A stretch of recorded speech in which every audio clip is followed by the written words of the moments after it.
A kú déédé àsìkò yìí, kókó inú ìwé ìròyìn la mú wá fún yín láti inú àwọn ìwé ìròyìn ilẹ̀ Nàìjíríà. Orúkọ tèmi ni Ọmágbémisọ́lá Ọmọlọ́gọ̀mádẹ àìjẹran ẹdán. Obìnrin àkọ́kọ́ àná Aisha Buhari ti ṣàlàyé bí ọkọ rẹ̀ olóògbé ààrẹ Muhammadu Buhari ṣe bẹ̀rẹ̀ sí ti yàrá rẹ̀ pa lẹ́yìn àhesọ láàrin ilé agbára wípé òun ń gbèrò àti ṣekú pa á. Bákan náà ni Aisha ní àìlera tí ó mú Buhari gba ìsinmi ọlọ́jọ́ 154 (154 days) ní ọdún 2017 bẹ̀rẹ̀ pẹ̀lú àìjẹun déédéé, broken feeding routine and mismanaged nutrition. Ó ṣe àríyànjiyàn wípé àìlera Buhari kìí ṣe èyí tó jòrìrí tàbí májèlé. Àlàyé lórí ìlera yìí jẹyọ nínú ìwé ìtàn ìgbé ayé aláwẹ̀ 600-page biography tí àkọlé rẹ̀ ń jẹ́ From Soldier to Statesman: The Legacy of Muhammadu Buhari tí Dr. Charles Omole kọ kí wọ́n tó ṣe ìkówójọ rẹ̀ lánàá ní ilé agbára. Ìbẹ̀rẹ̀ ìwé yìí sọ nípa ìbẹ̀rẹ̀ ayé Buhari ní Daura, ìpínlẹ̀ Katsina, tí ó fi dágbére fáyé ní ilé ìwòsàn ìlú London nínú oṣù keje ọdún 2025. Gẹ́gẹ́ bí àlàyé ìwé, ìyáàfin Buhari ni ó ti ń ṣàmójútó oúnjẹ ọkọ rẹ̀ tipẹ́tipẹ́ àti àwọn oògùn rẹ̀ lákòókò tí ó bá yẹ. Ìgbésẹ̀ tí wọ́n ní ó mú kí bàbá lẹ́gẹ́lẹ́gẹ́ yìí ní okun fún ọjọ́ pípẹ́. Aisha ní ọkọ òun kò ní àìsàn kan tí ó ṣe gbòógì, àtìlẹ́yìn ni ó nílò lóòrèkóòrè láti fi gbé ayé, ṣùgbọ́n lẹ́yìn tí wọ́n kọjá sí ilé agbára ni ìlànà oúnjẹ rẹ̀ yí padà. Lẹ́yìn tí ọkọ rẹ̀ gba àwọn gbékèyìí gbọ́ wípé ó fẹ́ ṣekú pa á, fún odidi ọ̀sẹ̀ kan ni ọkọ rẹ̀ fi ń tilẹ̀kùn pa. Àyípadà dé bá ìwà rẹ̀, oúnjẹ rẹ̀ yí padà. Ìgbà mìíràn ó lè pẹ́ kí ó tó jẹun, ìgbà mìíràn kò ní àǹfààní àti jẹun. Wọ́n fi òpin sí oògùn aṣaralóore supplement ní lílò. Fún ọdún kan ni ọkọ rẹ̀ kò fi jẹ oúnjẹ ọ̀sán. Èyí ló yọrí sí àìlera tí ó fi lọ lo ọjọ́ 154 ní ilẹ̀ United Kingdom tí ó fi jọ̀wọ́ agbára fún igbákejì rẹ̀ Yẹmí Ọ̀ṣínbàjò.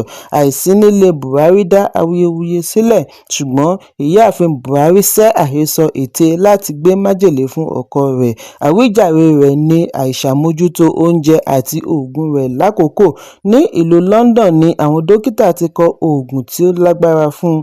Lẹ́rù kọ́kọ́ bá Buhari láti lo àwọn oògùn wọ̀nyí. Èyí ló mú kí ìyàwó Buhari gba ìṣàkóso padà, tí ó fi ń dọ́gbọ́n fi oògùn wọ̀nyí sínú ohun mímu ẹlẹ́rìndòdò, juice àti oats. Obìnrin àkọ́kọ́ àná ṣe àpèjúwe àyípadà yìí ní èyí tí ó yá kánkán. Lẹ́yìn ọjọ́ 3, Buhari ò fọ̀pá rìn mọ́. Lẹ́yìn ọ̀sẹ̀ kan, ó ti ń gbàlejò. Èyí ló mú ìbẹ̀rẹ̀ ọ̀tun bá ìlera rẹ̀. Ẹ̀kúnrẹ́rẹ́ ìròyìn wà nínú ìwé ìròyìn Punch tó jáde lónìí. Pẹ̀lú iye ẹ̀sùn rẹpẹtẹ tó ń retí ìgbẹ́jọ́, adájọ́ àgbà fún ilẹ̀ Nàìjíríà CJN Adájọ́ Kudirat Kékeré-Ẹkùn ti rọ àwọn ilé-ẹjọ́ káàkiri orílẹ̀-èdè kí wọ́n bẹ̀rẹ̀ ìgbẹ́jọ́ onífídíò virtual hearing of cases. Ó ní ìṣe ká máa gbọ́ ẹjọ́ nínú ilé-ẹjọ́ nìkan kò lè tán ìṣòro ọ̀pọ̀ ẹ̀sùn tó ń retí ìgbẹ́jọ́. CJN sọ èyí níbi ìṣíde 2025/2026 legal year tí ilé-ẹjọ́ gíga ìlú Àbújá. Ó fìdí ẹ̀ múlẹ̀ wípé ẹrù ilé-ẹjọ́ túbọ̀ ń pọ̀ sí i, ó sì nílò ìgbésẹ̀ tuntun mìíràn láti fi ṣàmójútó ìgbẹ́jọ́ oníkíákíá. Ìdí nìyí tí wọ́n fi nílò ìmọ̀ ẹ̀rọ láti máa fi wo bí ìgbẹ́jọ́ ṣe ń lọ lọ́wọ́. Virtual hearings, e-filing, electronic case tracking, secure record management àti ICT support tí ó ṣe pàtàkì láti máa fi gbé ìdájọ́ kalẹ̀. Ẹ̀kúnrẹ́rẹ́ ìròyìn wà nínú ìwé ìròyìn Vanguard tó jáde lónìí. Ọọ̀ni Ilé-Ifẹ̀ Ọba Adéyẹyè Ẹnìtàn Ògúnwùsì ti fi oyè Ààrẹ Atáyétò Oòduà Orísun ta Ààrẹ ilẹ̀ Ghana Dr. John Mahama lọ́rẹ. Ìfinijoyè tí ó wáyé lánàá ní Ilé-Ifẹ̀, ìpínlẹ̀ Ọ̀ṣun ni wọ́n ní ó jẹ́ ara ètò láti fi sàmì ayẹyẹ ọdún 10 ìgbàdé Ọọ̀ni. Bí ó ti dé ni wọ́n lọ pàdé Ààrẹ Ghana ní pápákọ̀ òfurufú Samuel Adokye Akíntọ́lá ní ìlú Ìbàdàn, ìpínlẹ̀ Ọ̀yọ́, kí ó tó tẹkọ̀ lé létí lọ Ilé-Ifẹ̀ pẹ̀lú automobile powered chariot níbi ọ̀pọ̀ èrò ti ń dúró dè láti kí i káàbọ̀ sí ìlú àdáyébá. Lórí ẹ̀rọ abánidọ́rẹ̀ẹ́ X ní iléeṣẹ́ amóhùnmáwòrán Ghana GTV ti kọ wípé Mahama jẹ oyè Atáyétò Oòduà, ààrẹ tí ó ṣe àtúntò ààyè fún ọmọ ẹ̀dá ní Ọọ̀ni Ilé-Ifẹ̀ Adéyẹyè Ẹniìtàn Ògúnwùsì fi jẹ oyè. Ìfinijoyè yìí wáyé ní Palace Square níbi tí a ti rí àwọn èèyàn jàǹkàn-jàǹkàn bíi ààrẹ iléeṣẹ́ Dangote Aliko Dangote, alága iléeṣẹ́ Ovation Magazine Délé Momodu, pẹ̀lú àwọn ọba bíi Emir ìlú Kano Ado Bayero, Ọwá Ubùkún Ilẹ̀ Ìjẹ̀ṣà Ọba Clement Astrop, Ọlọ́fà ti Ọ̀fà Ọba Mufutau Olóyèdé Ẹ̀sùwòyè àti àwọn adarí iléeṣẹ́ mìíràn. Nígbà tí ó ń sọ̀rọ̀ níbi ayẹyẹ, Ọọ̀ni ṣe àpèjúwe Mahama gẹ́gẹ́ bí alátúnṣe rìfọ́mà látàrí ìṣọwọ́darí rẹ̀ àti ìgbìyànjú rẹ̀ sí ìṣèjọba ní ilẹ̀ Áfíríkà.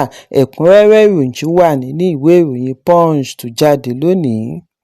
Bàbá àgbàlagbà kan tí wọ́n pe orúkọ rẹ̀ ní Ladani Zubairu ni wọ́n ti ṣekú pa ní mọ́ṣáláṣí Yusuf Garko ní Maraba Quarters, agbègbè Kano lówùúrọ̀ àná ọjọ́ Ajé. Ìwádìí jẹ́ kó di mímọ̀ wípé afurasí tí ó wà nídìí ìṣekúpa yìí ni a gbọ́ wípé àwọn tínú ń bí lé e mú tí wọ́n dáwọ́ bò ó ṣekú pa. Lẹ́yìn náà ni wọ́n dáná sun ilé rẹ̀, tí èyí dá ìfòyà sílẹ̀ kí àwọn agbófinró tó dé láti mú àlàáfíà jọba. Níbi ìfọ̀rọ̀wánilẹ́nuwò ní ọmọkùnrin olóògbé Isa Kasim ti ní bàbá rẹ̀ jí jáde láti lọ ké sí ará ìlú Mùsùlùmí fún àdúrà. Ó ní nígbà tí ó pe ìpè àkọ́kọ́, bàbá rẹ̀ a máa sábà jókòó fún ìgbà díẹ̀ láti ka Kùránì kí ó tó pè fún ìgbà kejì. Ó ṣẹ̀ṣẹ̀ parí ìpè àkọ́kọ́, ó jókòó ní ẹnìkan ṣàdédé wọ inú mọ́ṣáláṣí wá pẹ̀lú ohun ìjà olóró, gbá bàbá rẹ̀ mú, ó sì fi ọ̀bẹ gé bàbá rẹ̀ lọ́rùn.